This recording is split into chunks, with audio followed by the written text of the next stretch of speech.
Tingnan nga natin yung loob niya. May nagpadala sa atin ng isang klase ng pizza. Red Box Pizza.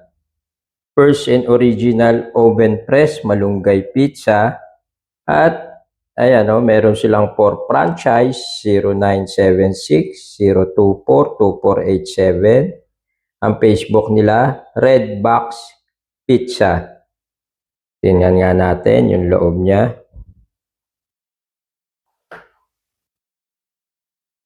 Wow! Ayan may kasamang dalawang hot sauce. Ang malunggay pizza pero ang flavor nito, ayan kitang-kita naman, ham and cheese with pineapple. Tingnan natin yung kanyang texture ng yung cheese niya, mukhang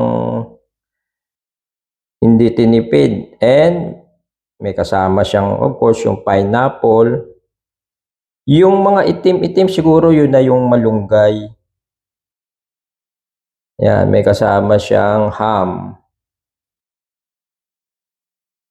Ayan Tingnan natin Tingnan natin yung kapraso niya. And yung sa mga interesado na baka gusto nyo magbukas ng prangkisa nito, mag-inquire na lang kayo doon sa Facebook nila, Red Box Pizza, Malunggay Pizza. Ayan, ang kanyang yung pinaka-breadings niya, tinapay na tinapay siya. Ayan, And meron siyang binudbud na nakikita natin, meron siyang parang binudbud na mga malunggay. Tingnan natin yung lasa.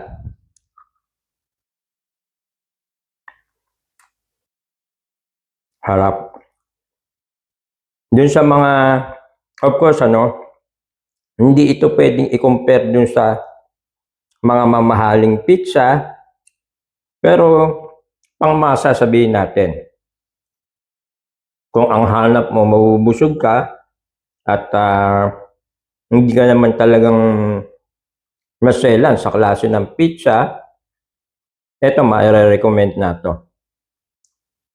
Tinapay siya Para sa tinapay na nilagyan ng topping sa ibabaw. Masarap. Tinapay siya na pizza na tinapay na masarap yung ibabaw. And then lasang-lasa mo yung kanyang cheese. Of course, yung flavor na to lasang siya, pineapple.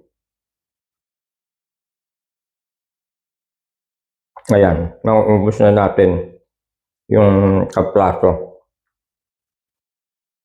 Pwede ito doon sa mga OFW or sa mga naghahanap ng negosyo na walang idea kung paano mag-i-start. Ito po pwede ito. Para makapasok kayo sa isang klase ng negosyo na mababa ang kapital and madaling umpisahan. Lalo na kung kahit papano, ganyan, may pangalan na rin naman, yung Red Box Pizza, inquire na lang kayo dun sa Facebook nila, Red Box Pizza. Sarap.